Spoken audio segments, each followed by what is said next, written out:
Coucou, j'espère que vous allez tous bien. Asseyez-vous confortablement. On va parler de la plus grande cause de divorce, de séparation, de problèmes dans les foyers et dans les couples de tous les temps. C'est quoi en effet? Je ne sais pas si ça se passe comme ça dans d'autres continents ou dans d'autres environs, mais en Afrique, il y a un problème de génération qui prône depuis fort longtemps.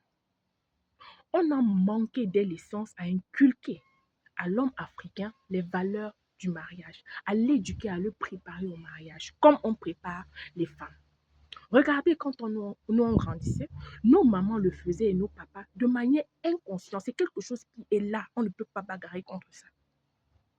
On nous a fait comprendre, nous, en tant que femmes, que notre succès, notre réussite, notre bonheur, notre bien-être dépendra du fait qu'on doit terminer à être des femmes mariées, des femmes soumises, des femmes respectables ou qui doivent respecter leur mari. On doit terminer comme preuve de succès, c'est être marié à quelqu'un, n'est-ce pas? Et ceci assujetti au fait que tu dois savoir préparer, tu dois savoir nettoyer, tu dois savoir te comporter, tu dois savoir le plus important, supporter. Parce que lui, on nous dit en africain, le mariage, c'est supporter. C'est ça. C'est ça. Donc, en partant même en mariage, on est déjà préparé dans la tête que le mariage, là, non. C'est supporter peu importe ce qui arrive. C'est pour ça que, généralement, quand on se retrouve dans ce genre de mariage où c'est dur, on dit que non, c'est ça le mariage. Même si ça avait des malades, des pervers narcissiques, des fous et tout et consorts. Mais là, ici, là, je parle seulement des personnes même qui sont euh, normales. Je ne parle pas de ce genre, de cette catégorie-là. J'ai dit la chaîne des pervers narcissiques, c'est sur YouTube. Allez là-bas, vous allez tout voir. Je parle des personnes qui sont bien normales ici. Donc, étant donné qu'on nous a appris ça, c'est inculqué dans nos têtes. Deux fois, tu es dans un mariage, tu souffres tellement comme ça, tu vois certaines personnes qui te disent que, oh non, toi-même tu as permis, toi-même tu as, non, toi-même tu as permis ça, non, tu supportes, non, c'est que c'est dans ta tête. On t'a mis ça comme ça. Donc, tu as ce truc-là que, ouais, si je sors, les gens vont dire quoi? Non. Par contre, de l'autre côté, tu vois les hommes africains.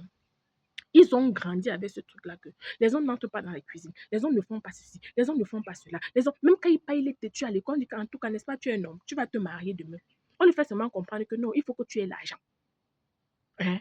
Il faut que tu aies l'argent. On ne les apprend pas que non.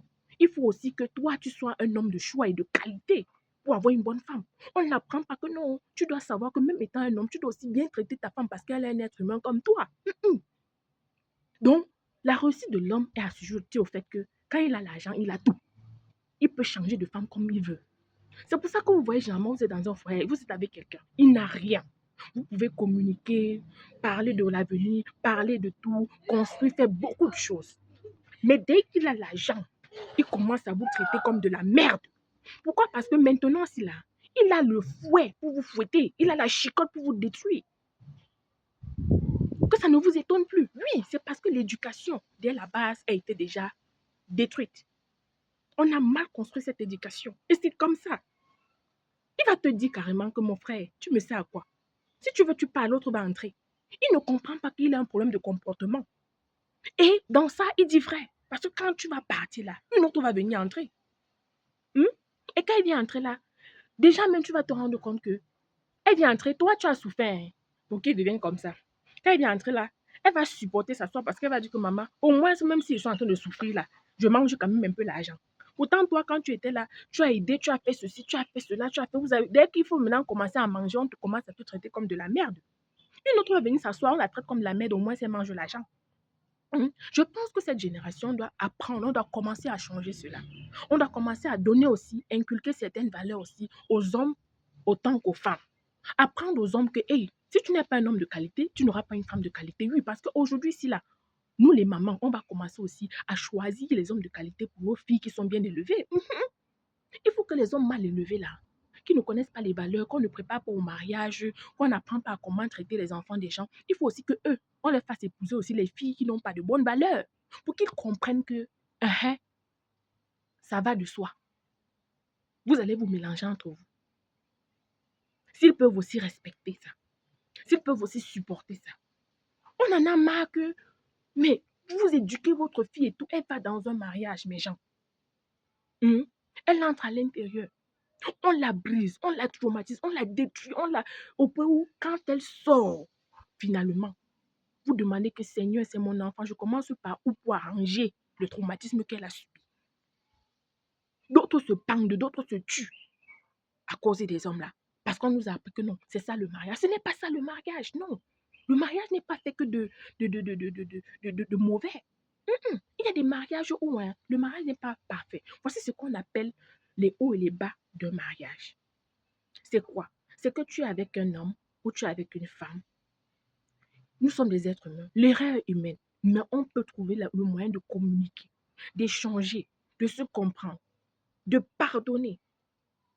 Vous comprenez un peu? Que la personne, quand tu es dans la peine, dans la douleur, the guy feel you, man. You know? He feel that, you know, my person, ma personne est actuellement en douleur et ça ne me plaît pas.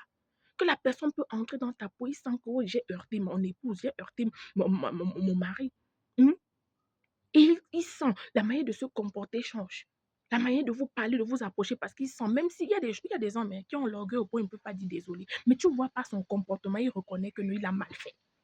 C'est ça qu'on appelle les hauts et les bas du mariage. Pas le genre que non, une personne a raison toujours, même quand il a tort, c'est toi qui viens demander pardon. Maman, on va s'en sortir en Afrique. Je ne vous mens pas. Le changement va passer par nous. Nous sommes les nouvelles mamans de cette génération. Il va falloir qu'on commence déjà à appliquer ça. Parce que nous, on a payé le prix. Hein. Des enfants hier là, qui étaient dans les ménages où ils ont vu leur mère supporter. Pour eux, là, quelqu'un m'avait dit un jour que mais non, la femme est faite pour subir. La femme est faite pour supporter la douleur. Elle est faite pour la douleur. Donc, et c'est comme ça dans la tête des hommes. Donc, quand ils vous traitent là, ils savent que non, vous êtes acquis, vous allez être là, non. C'est comme ça qu'on nous éduque, qu'on nous a appris que c'est ça. Mais ils ont oublié qu'il y a une génération de femmes qui sont en train de se lever là, que, hey, on connaît la place de l'homme. L'homme ne sera jamais l'égal de la femme. Mais on a besoin d'un certain traitement. Parce qu'on sait aussi ce que nous, on apporte dans les foyers. On sait ce qu'on met sur la table. On sait ce qu'on représente quand on entre dans la vie d'un homme. Oui, c'est ça qui est ça. En tout cas, les femmes, apprenez à connaître votre valeur. Apprenez à vous vendre cher. Parce que les gens vous achètent souvent par rapport au prix que vous vendez. Oui, c'est ça. Je vous assure, si on commence à élever nos garçons ainsi que nos filles, leur préparer au mariage, à partir de maintenant, on aura une société demain où ce genre de comportement va franchement être éradiqué. Ou peut-être ça sera moins. Vous comprenez? Où les hommes sauront que non, on a en face de nous un autre être humain qui ressent les mêmes peines, les mêmes douleurs que nous. Vous comprenez un peu? Je pense qu'il va falloir que c'est ce qu'on commence à appliquer aujourd'hui pour que nos enfants demain ne tombent plus sur certains styles ou certains types de personnes. Bisous à vous, j'espère que vous avez été édifiés. À plus.